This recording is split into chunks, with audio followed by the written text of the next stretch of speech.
Всем привет! С вами третий выпуск подкаста Лосномяйской гимназии. Сегодня у нас в гостях учитель английского языка Александра Вашета. Здравствуйте. И ваши ведущие Никита Артемов и Алексей Син. Мы увидели вашу обратную связь, вы написали очень приятные комментарии, которые дают нам огромное количество сил. И мы услышали вас. Вы хотите Леонида Николаевича Гашкова, я думаю, что следующим гостем нашего подкаста будет именно он, поэтому мы попытаемся его уговорить, я думаю, он согласится. Но, внимание нашему гостю. Да, и первый вопрос – это то, как вы стали учителем. Вот, что вас подтолкнуло на это? Учителем я стала совершенно случайно. Я только закончила свой первый университет и была как бы in between jobs, получается. У меня были разные подработки. Я была на одной выставке, где предлагалась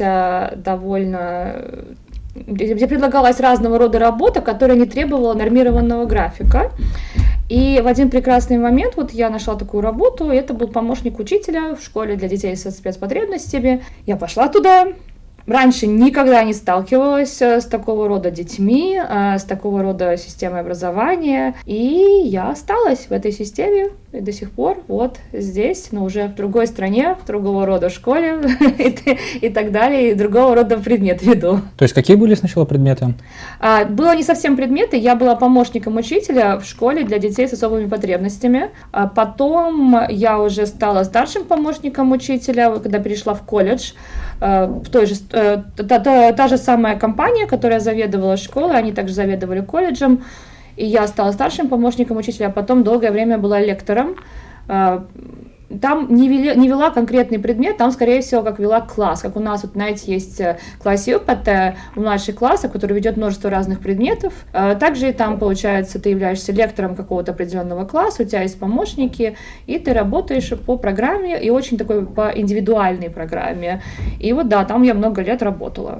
Тогда, может, расскажете вот про какие-то вот неожиданные или там смешные, мудрые истории, страшные истории школьной жизни, вот той, которая у вас была, и вот сейчас, которая есть. Многого я говорить не могу, потому что это дело касается детей с особыми потребностями. И, если честно, когда начинаю рассказывать про какие-то забавные истории, всем кажется, что, наоборот, это страшно. Ну, то есть, мне надо было уворачиваться от тарелок, летящих в меня. День был прожит не зря, если стулом мне никто по голове не ударил. Да, были моменты, такие, душили меня, волосы вырывали, были дети прям с очень особыми потребностями. Я вообще специализировалась больше на работе с детьми с ДЦП, с высокой когнитивной функцией. То есть это были люди, которые были прикованы к инвалидному креслу. Мы занимались физиотерапией очень много с ними. И очень многие из них также не могли говорить вот так, как мы с вами говорим, и они коммуницировали немножко другим образом, альтернативным образом мы называли. У многих из них были такие специальные коммуникативные устройства, что-то типа компьютеров, и общались с символами или через вот эти компьютеры. И, по-моему, наверное, один из моих самых любимых моментов, у нас не должно быть любимчиков, понятное дело, но у меня были некоторые такие прям очень любимые ученики там, и была одна девочка, ее мама старалась изо всех сил сделать так, чтобы ее жизнь была настолько полноценной, насколько это вообще возможно. И Лиззи встречалась со всеми знаменитостями, то есть принц, теперь уже король Чарльз, жал ей ручку, там Энрике Иглесиас спрыгивал со сцены, чтобы щечку Лиззи поцеловать, Эд Ширан там был ее лучшим другом, Гарри Стайлз ее, по-моему, на Твиттере фолловила, что-то такое было. Очень интересно, огромное количество разных знаменитостей. Она все время приходила в школу, и мама писала в дневнике, кого она встретила за выходные. Мы жутко завидовали ей.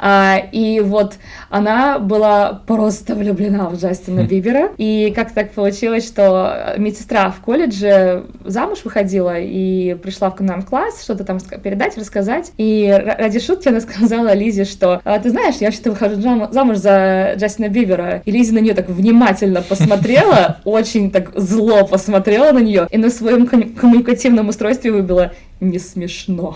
Если честно, это было очень смешно для нас всех. Так что, нет, они очень забавные, я по ним очень скучаю по всем. Ну да, это очень забавная история на самом деле. А вот из сейчас школьной жизни? Сейчас, по-моему, я вот являюсь классным руководителем 5 Б класса, и Я их взяла на классное руководство, когда они были во 2 классе в январе, то есть посреди года. И там, по-моему, мой самый любимый момент, который до сих пор я, кстати, его цитирую девочкам, и эти девочки знают, про кого я говорю. Когда мы стояли с какой-то учительницей, разговаривали в коридоре 1-го этажа, где вот путь в столовую у нас всех лежит, и просто несутся мои маленькие монстрики, как я их называю, и одна из них машет руками и просто кричит: «Александра, Александра, у нас технические шоколадочки!» И я смотрю на нее, говорю: что ты говоришь? Технические шоколадочки. Я понимаю, что в этом возрасте дети услышали какое-то выражение сложное, но не поняли его, не знают, возможно, это слово. И они применили вот этот приемчик, что похожее слово используют, потому что думают, что это оно то же самое. И вот технические шоколадочки у нас теперь до сих пор используются в классе вместо технических неполадочек, если какая-то проблема в классе происходит. Так что да, чуть что, так у нас технические шоколадочки. Круто. Как сладко это звучит вообще. Да, это очень мило было, мне так понравилось. Вот за это и любишь детей, потому что они создают все такие ситуации мемные, смешные, просто из-за своей такой детского незнания приятного. И непосредственности да, еще, да. Потому что она неслась с другого конца коридора, орала так, что всем было слышно, ни стыда, ничего, просто нет этого понятия. Это было очень мило, смешно, посмеялась я, посмеялась учительница, с которой я разговаривала, посмеялись старшеклассники, которые там сидели рядышком и тоже поняли, что там что-то смешное произошло, но очень миленько получилось. Какая классная история. Да, очень интересная на самом деле. Мне очень понравилось. Это, знаешь, мне напомнила была ситуация, я поднимался по лестнице, и я в школе хожу в белых кроксах, кто не видел, и мой ученик ко мне подошел и говорит: посмотрите на мою обувь, а у него были кроксы Маквин, красные. И я ему говорю: вау, респект тебе, типа, если бы я был на твоем месте, типа, я бы одевался бы точно так же, типа, если бы только общество мне такое не ограничивало в роли учителя, да. То есть я бы тоже ходил бы в таких кроксах, но никто не поймет, никто не выкупит прикола. Да не, мне кажется, наоборот, всем очень даже зайдут ваши кроксы с Маквином. Ты думаешь? Да, мне кажется, да. Давайте 50 лайков, и я куплю кроксы с Маквином. Давайте. Хорошо, я создам новый аккаунт. Будем специально всех просить, чтобы не смотрели, а сразу лайк ставили. Лайк не глядя. Да, конечно же, чтобы потом до конца тоже смотрели, но обязательно лайк, чтобы Никита ходил в кроксах с Маквином, а если 100, то со Шреком вот эти вот, знаете, есть крутые. Ну, если ты мне денег дашь, Ильяш. Я, кстати, хотел себе кроксы со Шреком. Они такие прикольные, у них сзади есть такая мохнатая штучка прикольная, и у него сразу ушки есть из вот этих дырочек. Антенночки. Да, очень крутые. Звучит прекрасно. Звучит как то, что я бы надела. Вот я такое люблю. Да, они очень крутые. Я их видел в рекламе в магазине, и я в них влюбился. Но я хожу в кроссовках по школе, мне кажется. Чуть-чуть неудобно ходить в кроксах, но не знаю, может, как-нибудь попробую. А что удобно? Я бы хотел поговорить про английский язык на самом-то деле. Пожалуйста. Потому что это очень для меня лично интересная тема. Я думаю, если бы я не был бы учителем истории, то я бы обязательно пошел бы в лингвистику индоевропейских языков, потому что мне всегда очень интересно, как одни слова этимологически кочуют в другие языки. Вот. И касаемо английского языка, я с любым учителем английского я затрагиваю этот вопрос, и этот разговор о том, что почему мы, когда учим английский язык, нас учат правилам грамматики и прям жестко за это наказывают. Открываешь интернет и смотришь, как пишут носители языка, и там просто, например, что мне очень нравится, кто не видел, кто не замечал, например, есть выражение, конструкция грамматическая should have, и они пишут ее на слух, и они слышат как should of, да, потому что в зависимости от акцента они будут так писать, и они путают their, их, да, и they are, потому что для них это выглядит очень, очень похоже. Но то, что меня поражает, это то, что можно услышать в песнях, например, да. Например, в ТикТоке во время карантина была какая-то песня такая вирусная, типа If I was you, I wanna be me too. Меган Трейнер была, да. Но при этом Бейонсе поет If I were a boy, да, и нас учат, что if I, да, то это всегда were, а не was. Но при этом носители абсолютно спокойно говорят эту фразу. Сначала довольно иронично ты сказала, что про учителя английского языка, потому что если бы я не была учителем английского языка, наверное, я пошла бы учителем истории. Наоборот. Мы должны, я часто задаю тут этот вопрос про ошибки, про то, что носители используют. Мы должны помнить одну вещь. носитель не значит владелец языка на высоком уровне. Вот если у нас, получается, родной язык, русский язык, это не значит, что у нас абсолютно каждый человек, ученик, да и взрослый тоже, будет владеть правилами грамматики, синтаксиса и так далее на самом высоком уровне. Заходите в интернет, опять же, если мы говорим про интернет, тот же самый интернет, заходите, смотрите комментарии. Боже, как неграмотно пишут люди на своем родном языке. И это, в принципе, применимо-то ко всем языкам. Люди, которые просто высказываются в интернете, которые просто идут по улице, это не лингвисты. Поэтому мы не обучаем неправильному языку, мы обучаем правилам. И также мы должны понимать, что школа в каком-то смысле ограничена тем, что у нас есть определенная программа, мы должны следовать этой программе, и целью программы является обучить ученика, чтобы ученик сдал экзамен. Вот в 12 классе у нас английский язык является одним из 3 обязательных экзаменов. Если мы не читаем, конечно, там ученик сдал раньше на Кембридж или там эквиваленты. Но в экзамене есть определенные требования и требования правильного языка.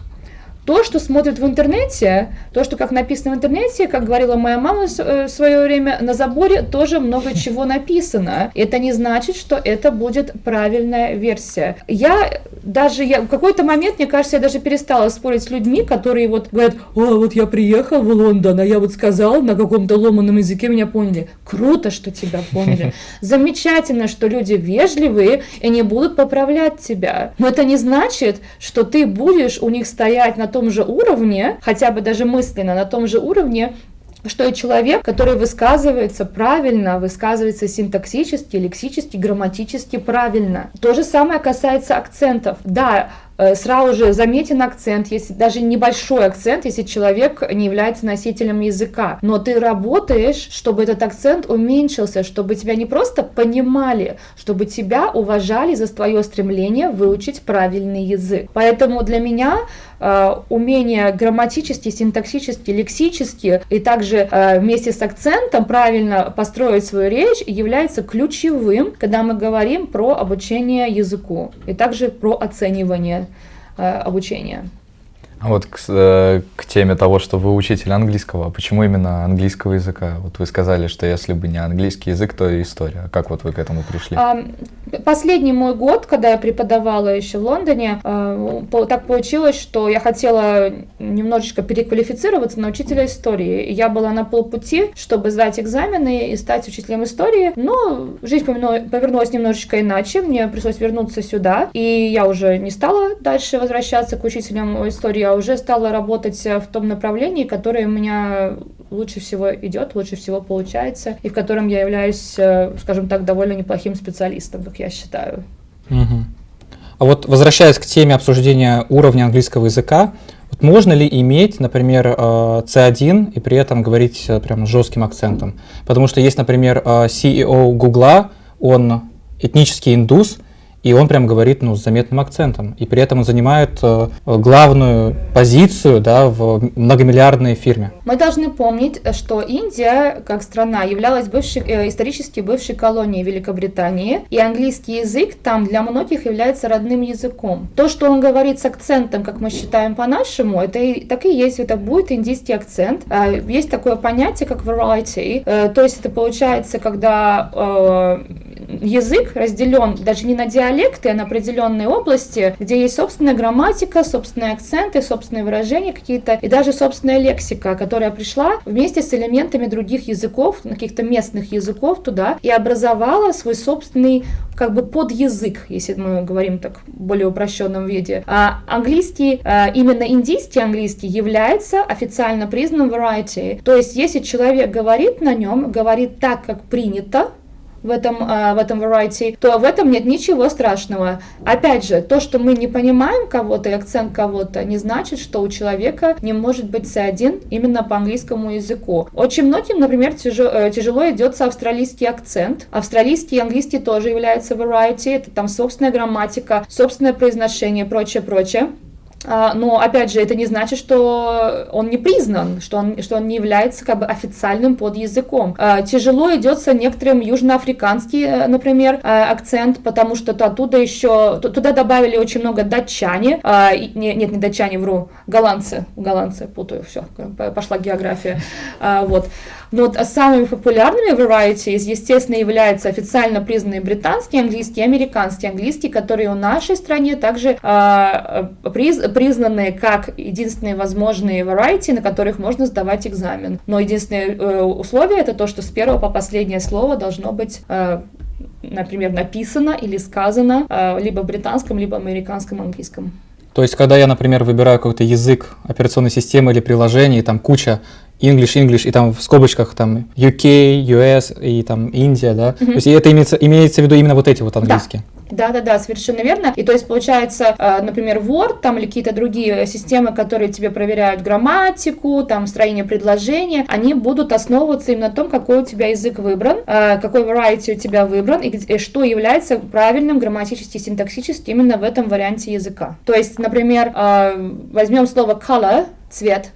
Если у тебя поставлен вариант американского английского, то ты сможешь написать это слово через 5 букв. Если у тебя британский английский, то только через 6, с U обязательно будет присутствовать, иначе тебя подчеркнут как неправильный вариант. Word иногда, кстати, предлагает такую опцию, что тебя подчеркивают как неправильно, и пишет, что, может, вы имели в виду британский вариант английского языка, ты переключаешься, тогда тебе другие слова будут подчеркиваться. И вот многие ученики не знают, но очень легко, сейчас вот сдам всех, но очень легко определить то, что ребенок не делал задание самостоятельно, например, пользовался Google переводчиком, потому что моментально Google переводчик, если вот не сильно не задумываться, он переводит на американский вариант английского языка и также американский синтаксис. И поэтому для учителя английского языка, который разбирается в этих вот нюансах языка, определить, что ученик списал, даже не надо проверять через особые программы, типа чата GPT, можно буквально по одной букве или одной неправильной запятой. Ну, я буду иметь в виду на всякий вот, случай. Кстати, говоря о запятых, вот я встречал такой прикол, что если ты видишь английский письменный там в интернете, и видишь кучу запятых, то писал кто-то из русскоговорящих, потому что постоянно хочется ставить эти запятые, но в принципе в английском там за редким исключением нужны эти запятые. Вот почему?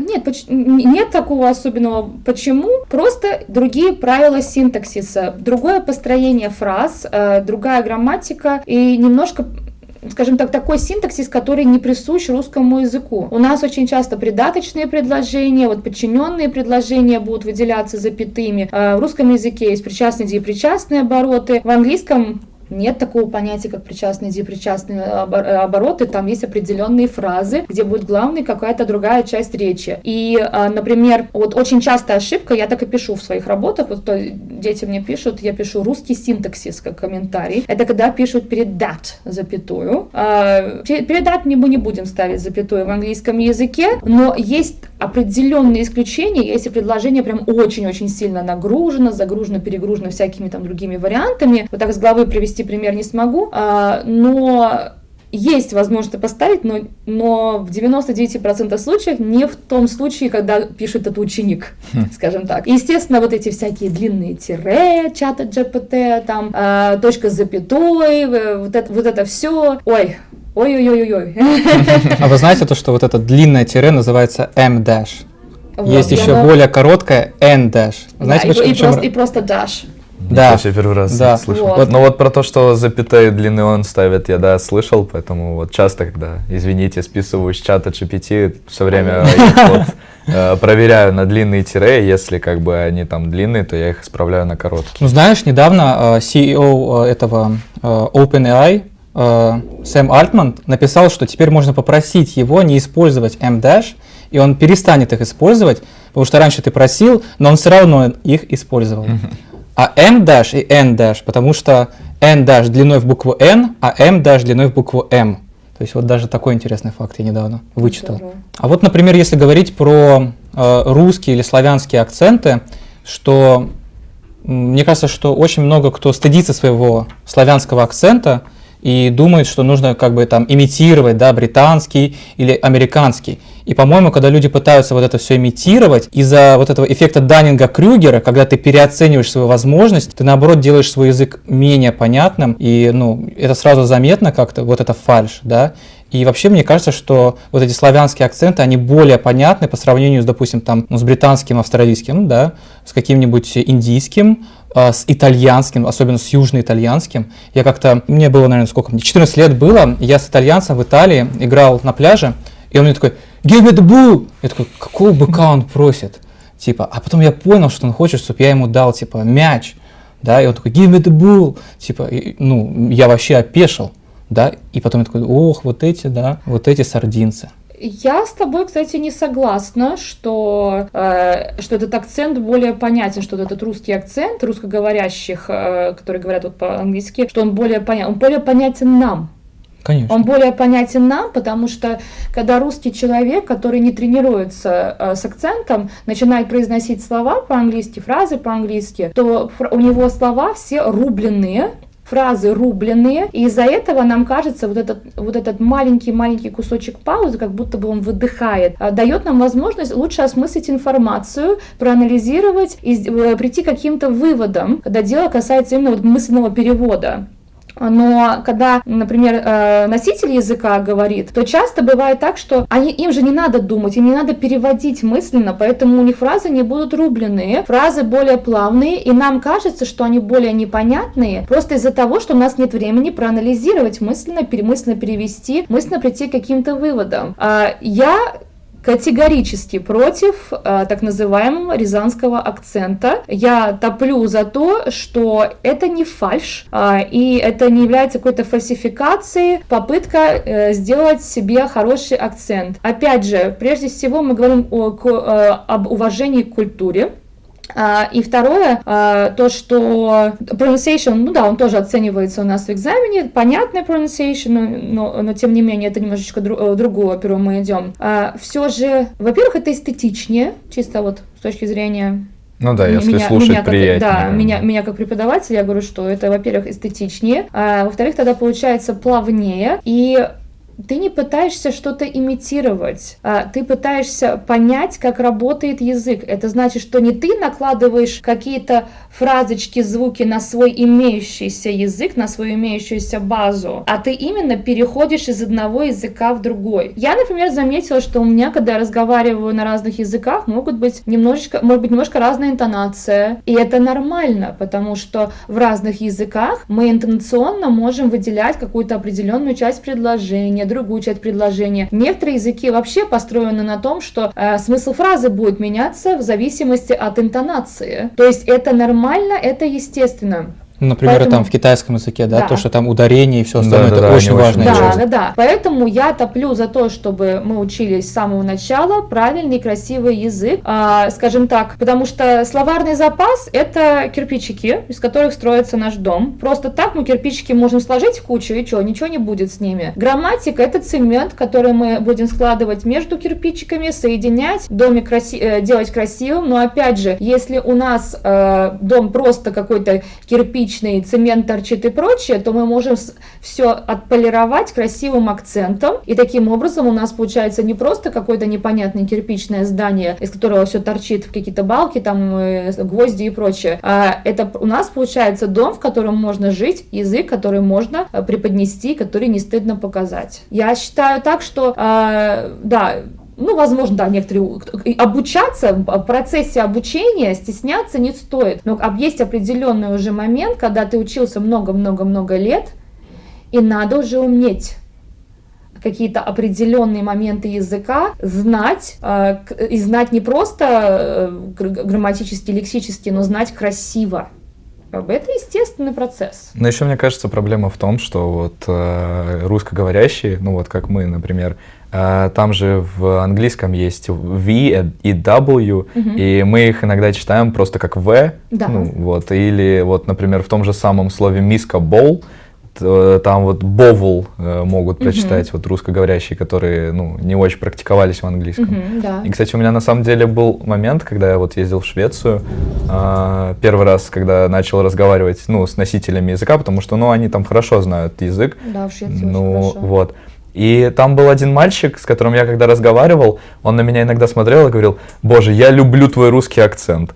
Я говорю, ну, я старался говорить без акцента, но я этого не замечал. И вот в каких-то прям простых словах он говорил: вот твой русский акцент просто шикарен. И вот как бы я после этого начал как-то пытаться от него избавляться. Но мне кажется, все равно иногда проскальзывает, потому что... Будет проскальзывать. Это такой backhanded комплимент, да? Да, Он да, да. вроде Да. тебя похвалил, а тебе вроде бы неприятно то, что он тебя похвалил. Да, я не думаю, что он пытался тебя оскорбить каким-то Да, я тоже так не образом, думаю. да, просто показал, что ты стараешься, но где-то у тебя еще просматривается, проскальзывает вот это русское произношение, русский акцент. Это бывает, это нормально. Опять же, в процессе обучения это нормально, но когда мы говорим полностью рязанским акцентом после, не знаю, десятка лет изучения языка, но это уже значит что-то не то. Либо мы не стараемся, либо учитель не старался и изначально говорил неправильно, либо мы реально ленимся. Это вот это видео во всех соцсетях, там, singing a song, да, вот это, Да. вот эта вот песня, вообще, это такая жесть на самом-то деле, вот с этим произношением, как можно на самом деле все это коверкать. Я Да. каждый раз вижу все равно Или вот это смеюсь. вот слово, которое вы сегодня 5 классу писали Q. Да. Я его Очередь. сначала прочитал, да, я его сначала прочитал как Q, типа, Да, потому да. что, ну, не знал, как оно произносится. Очень хорошее слово, его очень любят. Или которое мы до подкаста обсуждали. Biodegradable. Biodegradable. Да, прекрасное слово. Мы сегодня тоже еще брали с 5 классом разницу между night и night, что разница у нас Ночи рыцаря. ночь рыцарь, да, что пишем через букву K, но произносим все равно как ночь, night. Вот. И очень многие, кстати, забывают про то, что у нас есть вот эти silent letters, в том же самом слове колено. Русские говорят через К, и это ужасно Да, неправильно. кни. Вот. Или кукумбер. О, год. Специально сказал, да? У меня ученики называют дедом, потому что я постоянно какие-то фразочки Напортач, да. вот. и пословицы использую, и они меня прям за это булят, хотя я наоборот расширяю их язык. У меня, господи, кто это был? У меня вчера какое-то слово сказал. Его Лена дергала. Ой, боже, какое это слово? Я сейчас не вспомню, но он пришел ко мне жаловаться, типа она его дергает, что-то такое. На остановке стояли, автобус ждали после экскурсии. Вот не помню, что-то. Допустим, он сказал, типа, я чувствую себя отрешен. Ну, короче, что такое прям старое, такое дедовское. И я просто вместо того, чтобы его помочь, я такая, ничего ты, какие слова знаешь. И он на меня так посмотрел, такой, о, нифига себе. Прикольно. А знаете, я когда был в 8-9 классе, я наоборот использовал все эти умные слова специально, и у нас даже был отдельный паблик во ВКонтакте, вообще такое явление, как паблики во ВКонтакте, это Дура, вообще... верни стену. Ты чего? Они подумают про Телеграм, скорее всего. Так вот, у нас был паблик, он назывался «Умные слова». То есть мы каждый день постили какие-то умные слова, типа ассигнации, то есть это какие-то деньги. Хорош. Да, там было 3,5 лайка, но... А я сейчас скажу вообще олдовскую тему. Помнишь, в КВН было такой номер, что вы хорохоритесь? Я не хорохорюсь, так вы еще и ерепенитесь? Это да. Это прям дед, это я дед, да, все, я знаю. Я помню только Очень старый. «Утомленных солнцем», великий финал, там где девочка, которая потерялась. Вот это. Как тебя зовут? Я помню только 3 последних. Помню. Ты последний буквы. Адя. Ну вот, Газя Петрович Хренова, классика. да. Ну вот предлагаю вот как раз вот это и потом и вставить. Я думаю, да, мы вставим. Как бы у нас, знаете, у нас как на полицейском допросе, у нас все, что сказано на камеру, все будет использовано. против Да, нас. против вас. Не, ну на самом деле прикольно, нету такой атмосферы. А вот вы же знаете про такое явление, как ложь, ну, Александр, конечно, знает. Я скорее тебя спрашиваю, когда что-то, ну, чисто ради вежливости, знаешь. Такое явление, как ложный друзья-переводчик. Вот когда мы читаем слово «магазин», да, то есть это никакой не наш Риме магазин, Да, да, это имеется в виду, что газета, журнал и да, все журнал. остальное. Вот, Александр, есть ли какие-то такие до сих пор, которые на секундочку, микросекунду в голове что-то обманываешься? Ну, магазин, да, это очень популярное, то, что они обманываются. Недавно было, вот сейчас надо бы вспомнить, какое слово. Господи. Сказала бы раньше, точно было в учебнике 5 класса. Ну вот очень часто типа cabinet, да, имеется в виду, который выдвижной. Cabinet, кстати, это настолько частая ошибка, потому что люди прям говорят, I'm going to go to my cabinet. Нет, ты не сложишься вот так вот. Ты не идешь. Ты не Гарри Поттер, да? Ты не Гарри Поттер, ты не зайдешь в свой выдвижной ящичек, в столе не запихнешься, да, не в тайную комнату не зайдешь. Да, ты все-таки идешь в свой classroom, вот. Cabinet, drawer, вот это все. Drawer, кстати, довольно популярно, да. Что это? Drawer это тоже выдвижной ящичек, получается, у нас, а люди путают с художником. Или артист, да, артист и художник. Ну, артист, кстати, можно и так, потому что художник, артист это не только художник, это еще можно как человек искусства. Перевести, и поэтому человек искусства, это получается, можем музыканта, да, можем музыканта, можем актера и так далее, можем все назвать это артист одним словом, да. Ой, какое-то слово было? Нет, сейчас не вспомню, вот. Ну, кстати, блиц-вопросик такой. Давай. Какие активитис вы больше всего любите? Типа выступления, песни, танцы? В каком контексте ты имеешь в виду? Ну вот, например, организовать что-то вот в школе, какое-то мероприятие. Вот, например, как у нас сейчас вот будет рождественское мероприятие для гимназистов. Вот вы нам танец ставили, а вот сами вы бы в чем хотели вот поучаствовать? Если, например, я был вашим учителем и предложил бы вам 3 варианта: станцевать, спеть или сценку сделать. Спеть, наверное, или сценку. Танцую я не очень хорошо, точнее, откровенно плохо. Спеть я была бы не против. Я вам буду тоже помогать в вашей сценке немножечко подпевать. И да, сценка тоже, в принципе, неплохо. Тогда еще песенки. Какие вы больше слушаете? Русскоязычные или вот на английском? Я очень мало слушаю русскоязычных. Современного я, наверное, вообще никого не знаю. Мне говорят, а ты что, не слышала вот такого вот автора? Нет, я честно не слышала. Меня некоторые прям ученики достают, спрашивают, вот такой-то исполнитель. Я не знаю русских исполнителей современных, от слова нет. Мое закончилось на Валерии Меладзе, вот настолько я старая. Но мне кажется, это сейчас такая большая, обширная проблема, что, ну, как проблема, кому-то вот все равно, кому-то нет, что мы очень мало слушаем русскоязычную песню, а слушаем англоязычные. Но как бы... Как учитель английского языка, в этом проблемы да, вообще не мне вижу. вот все равно, я слушаю то и то, мне как бы...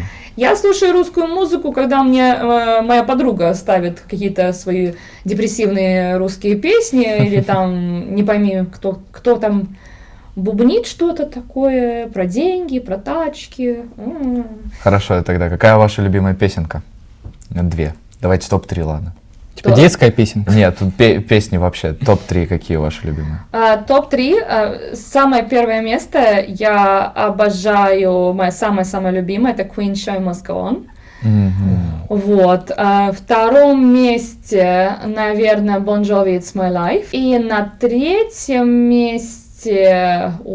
сложно, это такой выбор. На третьем месте, наверное, будет Eminem Till I Collapse. Да.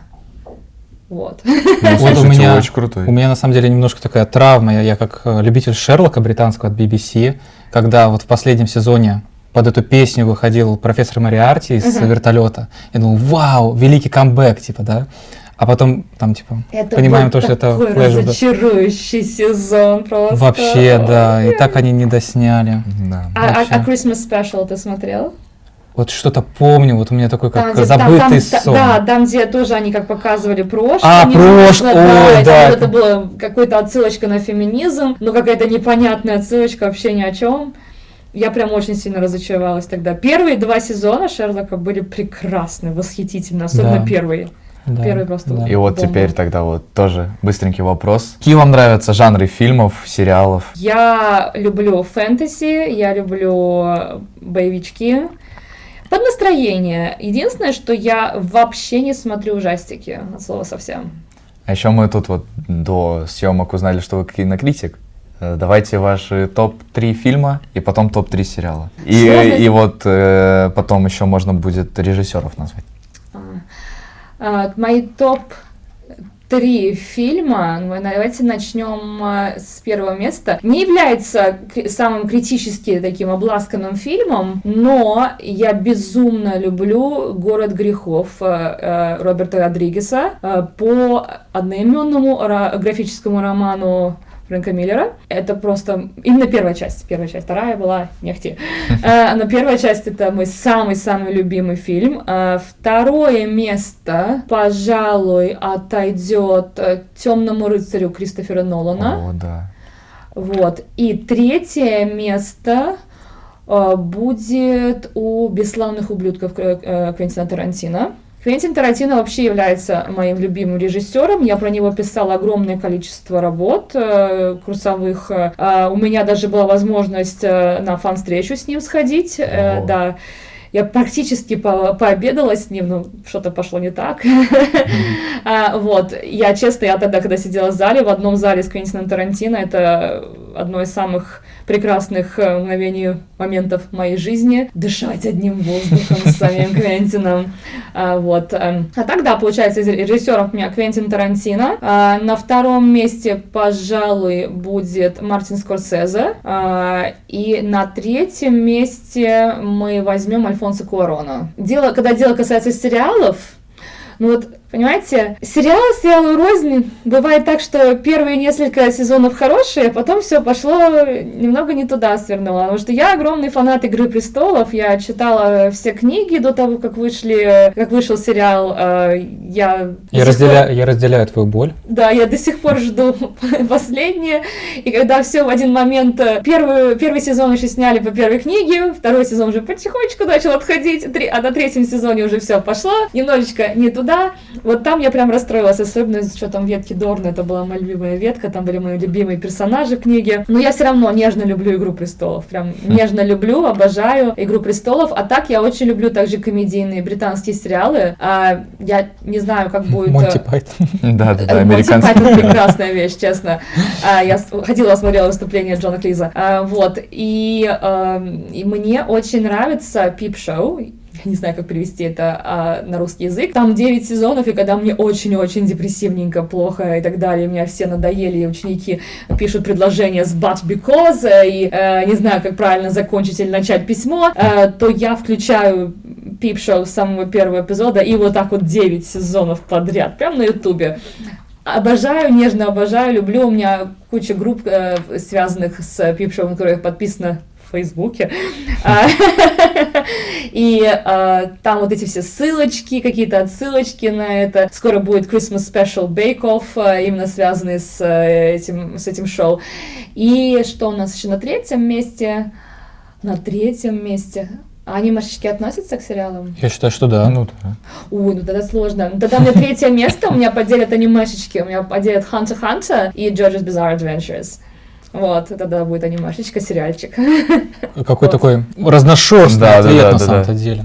А вот ты упомянула ошибки, да, часто учеников. Вот какие 3 самые бесячие для тебя, как для учителя английского, ошибки учеников? Первая, самая бесячая, за которую я взрываюсь моментально, это когда местоимение I, я написано с маленькой буквы. О, Да. За это я взрываюсь моментально, я считаю, что все, я за это могу перечеркнуть всю работу, потому что это не просто база-баз, это начало 2 класса, когда вот здесь начинают только изучать, в нашей школе начинают только изучать английский язык, это база. Как можно, например, в гимназии не знать вот эту базу? Я понимаю, что бывает, когда печатаешь, еще срывается, там автоматически не исправляется, но когда ты пишешь от руки и ставишь мне вот эту точечку, потом, когда предложения начинают с but или because, кроме варианта, когда у нас фраза because of this, тогда это другое.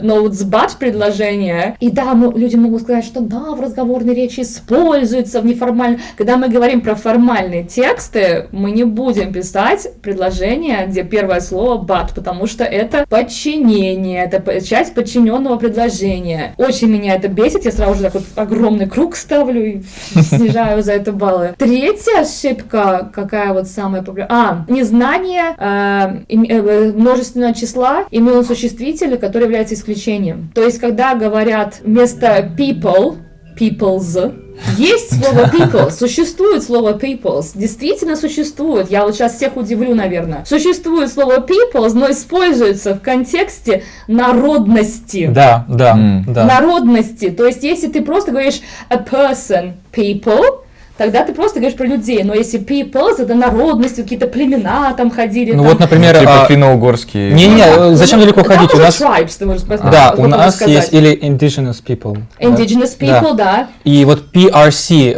People's Republic of China. А нет, там это как там? нет, не, там отношения. Чья?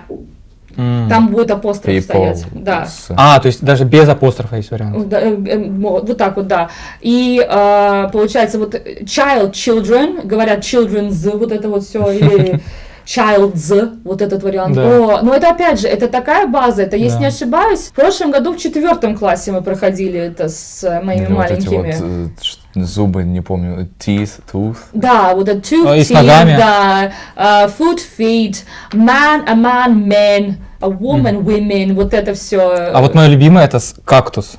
Cactus, cacti, да. Но это сложнее, потому что это уже у нас получается корень иностранного слова. Оно тут проходится отдельно. Это то же самое, например, со словом дата. Потому что у нас есть 2 варианта. У нас есть слово date, то есть какое сегодня число. Например, date, тогда мы пишем D-A-T-E. И тогда у нас несколько каких-то важных дат, dates. Да, просто эсочку добавляем. Но когда у нас data, как важная информация. Да, данные. Да, данные, вот именно, да. Data, datum. Латинский, да. Ни разу не видел, кстати, Вот. даже не видел. Вот, да, это сложный такой вариант, получается. Ну, вот часто вот айтишники, у них вот этот есть отдельный OS-аккаунт, да, раздел, да, программирование, big data. Вот это как раз-таки вот про вот это. Вот, да. Это слово, да, используется, и очень часто люди путают data, потом пишут datum. Вот. А зачем, в принципе, использовать множественное число? Надо иногда. Вот иногда кому-то надо. Поэтому, да, почему бы и нет? Слово есть, чтобы его не использовать. Да, как считаете вы, какие ошибки делаете вы, и кого нам позвать после Леонида Николаевича Гашкова? Пишите в комментариях. Обязательно. Подписывайтесь, ставьте лайки. И обязательно досматривайте до конца. Да. Да. Всем до свидания. Bye-bye.